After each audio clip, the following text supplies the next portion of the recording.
Hello friend, NBK जिस class में आपका स्वागत है। आज हम लोग बीपीएससी का जो मेन सिलेबस है उसमें पेपर एक के तहत हम लोग बिहार में पश्चिमी एवं तकनीकी शिक्षा का विकास किस प्रकार हुआ उस पर हम चर्चा करेंगे। इसके पूर्व मैंने पाश्चात्य शिक्षा का विकास किस प्रकार भारत में हुआ उस पर वीडियो अपलोड किए हैं, जिसमें कि जो विभिन्न आयोग का क्या क्या रिकमेंडेशन है उस पर चर्चा हमने यहाँ पे किया है। तो पिछले कुछ वर्षों में हम लोग देखते हैं, इस पे मुख्य रूप से क्वेश्चन जो पूछे गए हैं वो है पाश्चात्य शिक्षा का विकास किस प्रकार हुआ बिहार में। पीरियड में हम लोग देखते हैं तो जो ओवरऑल जो पीरियड है वो 1813 से लेकर 1947 के बीच का है। यहाँ पे भी हम लोग देखते हैं वो इसी में इंक्लूड हो जाता है। लेकिन साथ साथ हम यहाँ पे जो चर्चा करेंगे आगे, जो कि पाश्चात्य शिक्षा का विकास के साथ साथ तकनीकी शिक्षा का विकास बिहार में किस प्रकार हुआ उसकी हम विवेचना करेंगे। साथ साथ इसका जो आलोचनात्मक विवेचना करेंगे, क्योंकि क्वेश्चन हो सकता है कि पूछा जाए, जिसका कि हम लोग कहेंगे क्रिटिकली एग्जामिन करेंगे कि बिहार में पश्चात शिक्षा एवं तकनीकी शिक्षा का विकास किस प्रकार हुआ। तो कुछ फैक्ट पे हम लोग आते हैं कि जो 1813 का जो चार्टर एक्ट है, जिसमें कि गवर्नर जनरल को भर्तियों पर 1 लाख रुपए खर्च करने का रिकमेंडेशन दिया गया था, लेकिन ये राशि किस प्रकार खर्च किया जाए इस पर विवाद था।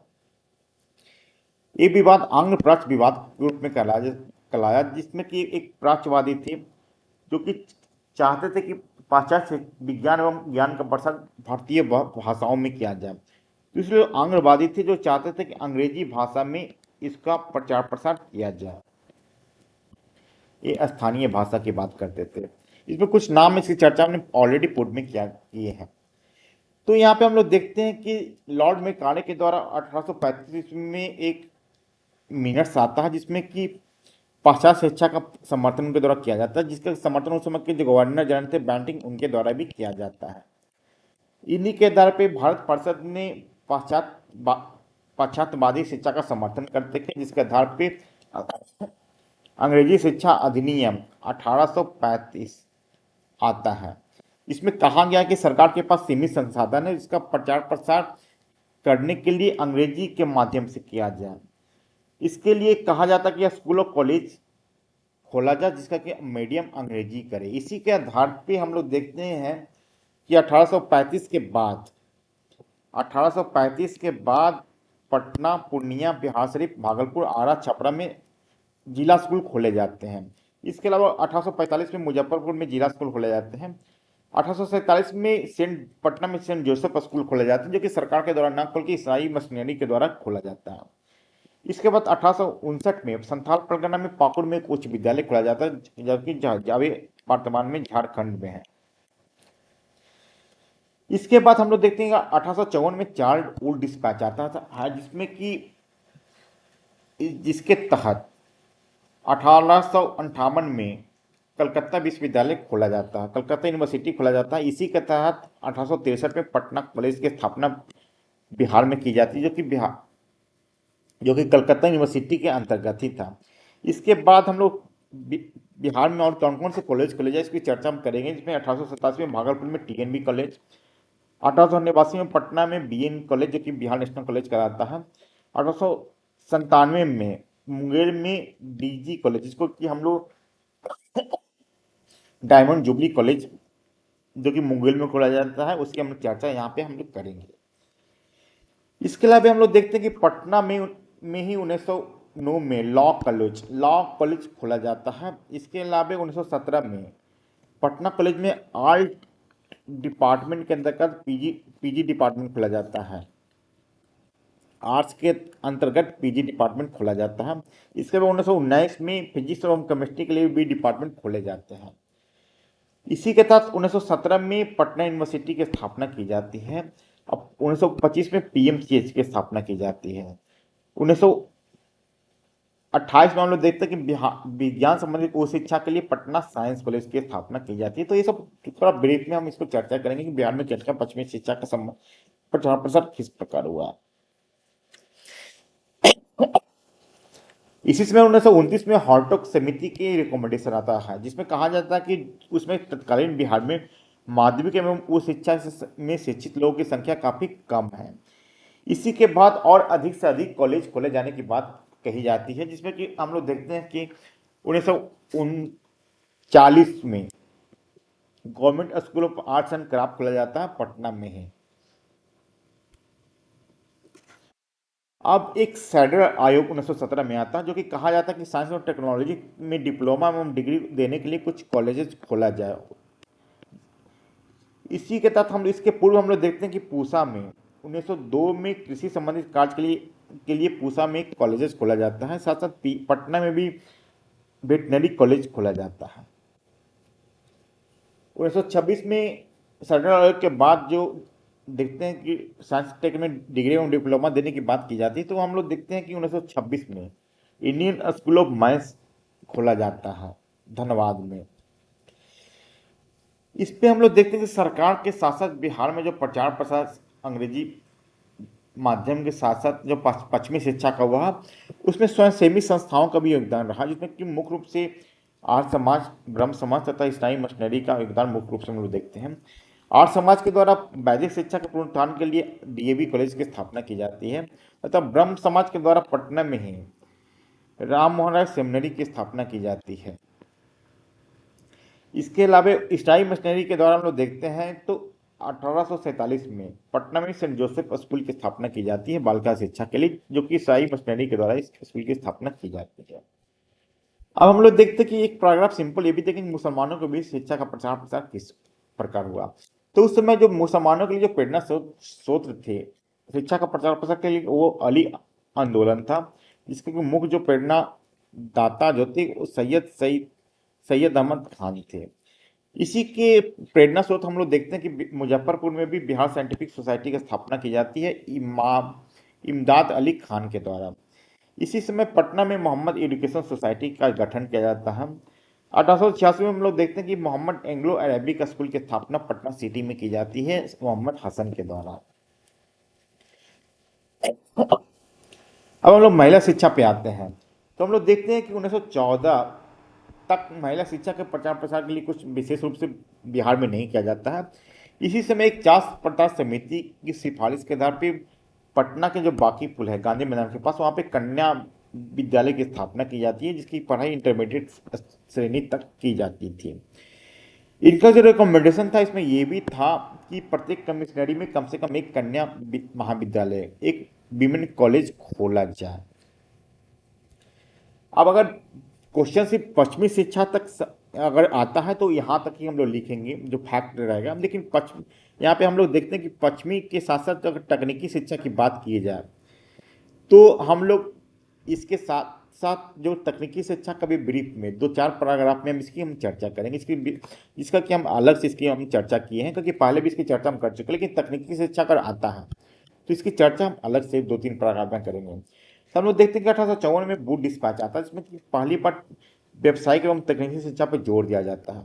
इसमें इसके लिए संबंधित कॉलेज खोलने की बात की जाती है। इसी के तहत हम लोग देखते हैं कि 1886 में सर्वे ट्रेनिंग स्कूल की स्थापना की जाती है, जिसमें कि पटना में लैंड सर्वे से संबंधित एक सर्वे ट्रेनिंग स्कूल था।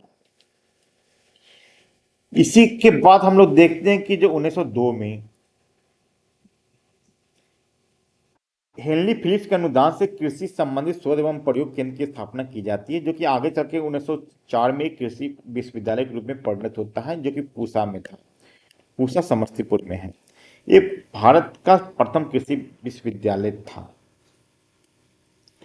इसके बाद सेंट्रल आयोग का रिकमेंडेशन 1917 में आता है। इसमें कहा जाता है कि व्यावसायिक एवं तकनीकी शिक्षा के लिए डिप्लोमा डिग्री देने के उद्देश्य से कुछ कॉलेजेस खोला जाए। तो इसी के बाद हम लोग देखते हैं कि 1924 में पटना इंजीनियरिंग कॉलेज की स्थापना की जाती है, जो कि बिहार का संभवतः पहला इंजीनियरिंग कॉलेज था। आगे चलकर बिहार में हम लोग देखते हैं कि मुजफ्फरपुर तथा सिंदरी कॉलेजेस की स्थापना की जाती है, इंजीनियरिंग कॉलेज की स्थापना की जाती है।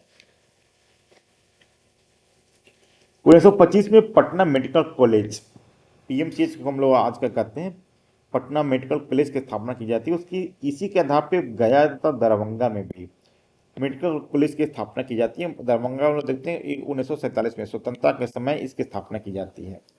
इसके अलावा 1926 में Indian school of mines ISA में धनबाद की स्थापना की जाती है खनन क्षेत्र के आधार पर।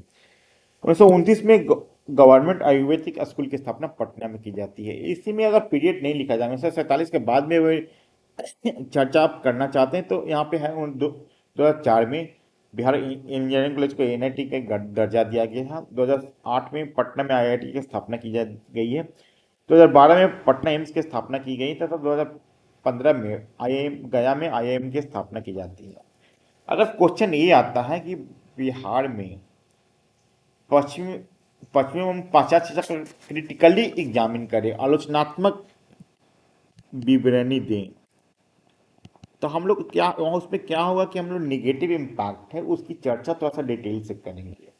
तो यहाँ पे हम यहाँ पे पश्चात शिक्षा का प्रभाव, नकारात्मक प्रभाव बिहार पे क्या क्या पड़ा, इसकी हम चर्चा यहाँ पे कर रहे हैं।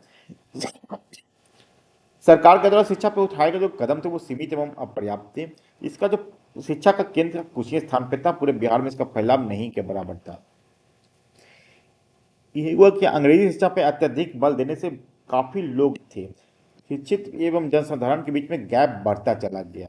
इसमें है कि हम लोग देखते हैं कि जैसे जैसे आगे बढ़ते हैं, जो बिहार में निरक्षर लोग की संख्या बढ़ते जाती है। इसका मेन ये था कि उसमें अंग्रेजी शिक्षा के माध्यम से शिक्षा देने से बिहार में काफी लोग शिक्षा ग्रहण करने से वंचित हो रहे थे। यहाँ पे हम लोग ये भी देखते हैं कि आधुनिक शिक्षा देने से नवयुवकों पर उनका नकारात्मक प्रभाव पड़ता है। वो अपनी संस्कृति को भूल जाते हैं तथा पश्चात जो संस्कृति है उसको नकल वो करना स्टार्ट कर देते हैं। इसके अलावा ये है कि जो शिक्षा जो साहित्यिक एवं अव्यावसायिक रहे, बिहार में औद्योगिक एवं आर्थिक आवश्यकताओं एवं शिक्षा में कोई सामंजस्य नहीं रहा। मतलब जो भी शिक्षा दिया जा रहा था उससे व्यावसायिक शिक्षा पे काफी कम ध्यान दिया गया था, जिससे कि शिक्षा ग्रहण करने के बाद काफी लोग बेरोजगार भी हो रहे थे। देखिए, अंग्रेजी शिक्षा भारतीय जो समस्या का गरीबी, भुखमरी, रोजगार की समस्या वो उसका समाधान करने में वो असफल रही थी। इसके अलावा जो महिला शिक्षा के सुधार के लिए भी उसमें जो प्रयास काफी कम किए गए थे। इसके अलावा ये भी था कि हिंदू मुसलमानों के बीच वैमनस्य इससे अंग्रेजी शिक्षा के प्रचार प्रसार काफी बढ़ा। काफी मुस्लिम वर्ग काफी कम लोग ही इसकी अंग्रेजी शिक्षा प्राप्त कर रहे थे, जबकि हिंदुओं में देख रहे थे कि बड़ी बड़ी संख्या में लोग आधुनिक शिक्षा प्राप्त कर सरकारी सेवा में जा रहे थे, जिससे कि हिंदू और मुसलमानों के बीच जो गैप था वो बढ़ता जा रहा था। इसमें हम लोग ये भी देखते हैं कि तकनीकी शिक्षा केंद्र का विकास बिहार में अपर्याप्त रहा। तो ये सब कुछ निगेटिव इम्पैक्ट है जिसकी चर्चा हम यहाँ पे करेंगे।